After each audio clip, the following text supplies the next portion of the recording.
pour le pardon, la tolérance, la réconciliation nationale, pour des institutions fortes, démocratiques et transparentes, pour une force républicaine au service de tous, pour un développement économique, inclusif et durable, pour une sécurité sociale universelle et une cohésion nationale, pour une éducation de base de qualité et accessible à tous, pour une justice équitable et impartiale, pour une union sacrée entre les fils et filles de la mère patrie.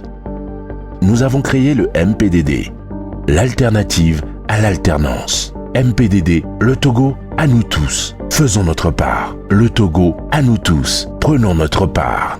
Togolais viens, bâtissons la cité. Un nouveau jour s'est levé dans la nuit pour notre patrie.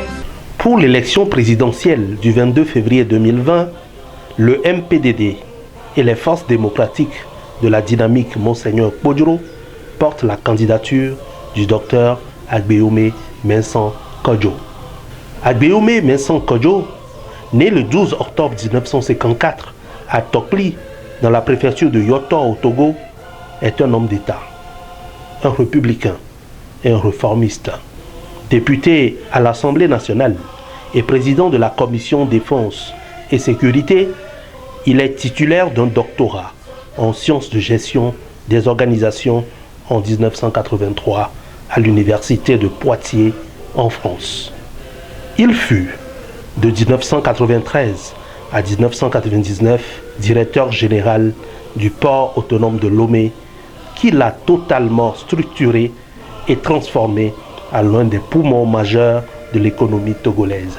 De 1988 à 1991, Agbeome Kodjo fut ministre de la Jeunesse, des Sports et de la Culture, puis président du conseil d'administration de l'Institut culturel africain. Il est l'artisan du plus grand stade omnisport de Lomé-Kégué et du bureau togolais du droit d'auteur Butodra.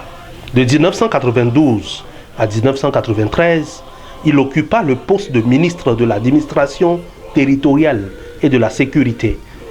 Il organisa avec succès le 27 septembre 1992 le référendum constitutionnel qui a donné naissance à la loi fondamentale de la 4e République togolaise et aux institutions actuelles.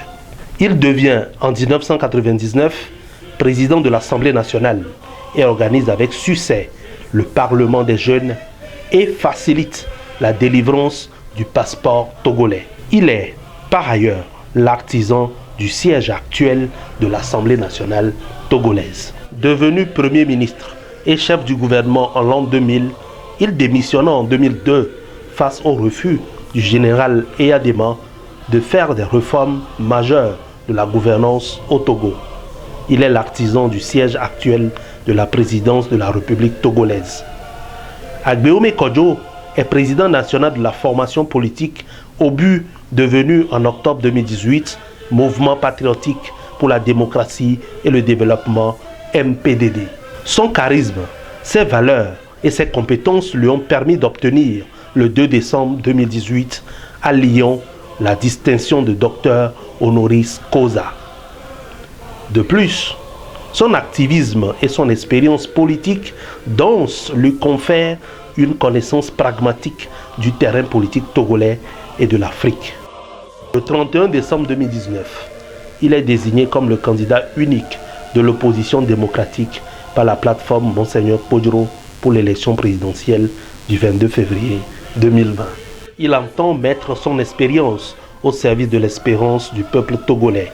Agbeome Mensah Kodjo est le candidat stratégique et idéal pour provoquer l'alternance au Togo. Marié et père de famille, Agbeome Mensah Kodjo a déjà été candidat à l'élection présidentielle de 2010. Il faut tout d'abord rappeler que la détresse est transversale dans l'ensemble du pays.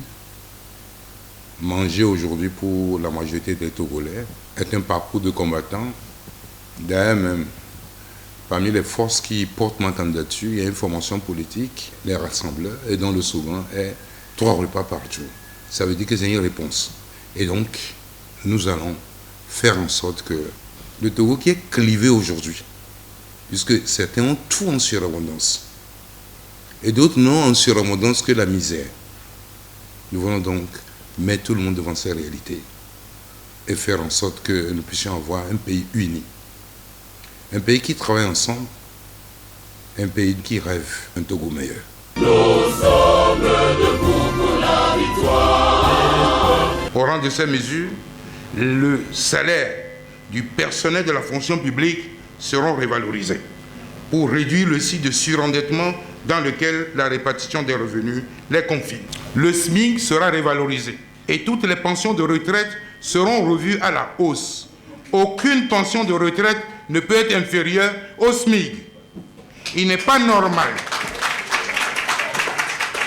qu'après de loyaux services au bénéfice de l'État et des collectivités donc territoriales, que la retraite devienne un cauchemar pour ceux qui ont servi l'État. Nos compatriotes démunis seront pris en charge dans les centres de santé et soignés gratuitement. Nous étudierons la possibilité de la mise en place d'une assurance maladie universelle.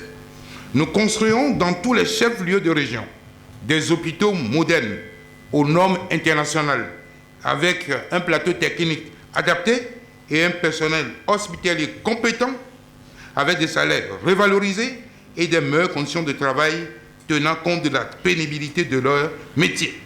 Nous mettrons en place une fonction publique hospitalière. La situation des enseignants volontaires contractuels sera étudiée. Les nouvelles technologies de la communication seront au cœur de nos programmes de transmission des savoirs et des bornes Wi-Fi gratuites disponibles dans les lieux publics et dans toutes les agglomérations.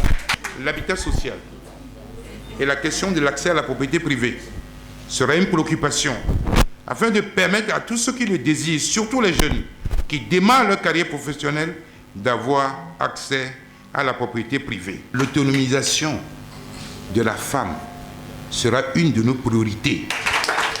Les contrats miniers ou commerciaux signés entre l'État et des partenaires extérieurs seront audités pour vérifier si les intérêts de la nation et les régions minières sont préservées face au capitalisme apatride.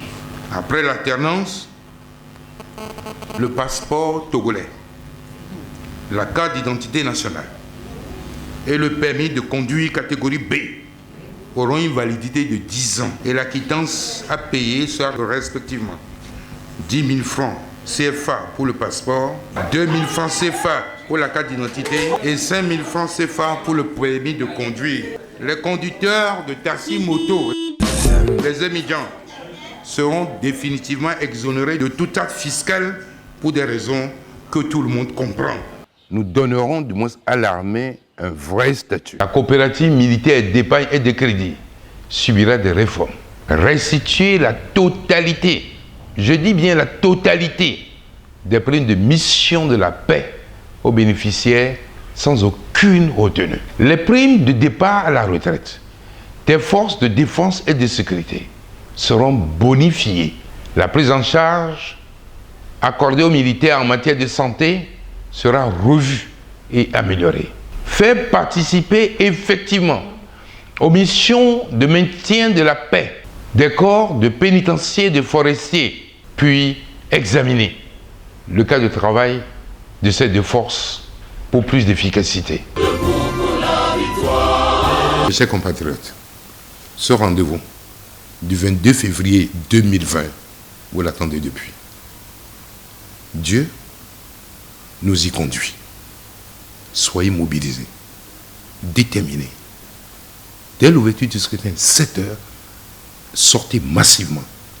Invitez vos enfants, vos cousines, vos tantes, vos neveux à les faire accomplir ce devoir civique. Je vous promets que si vous accomplissez ce que je vous demande, à 15 heures, vous serez dans la rue de Lomé en train de fêter la nouvelle indépendance. Marquons le but.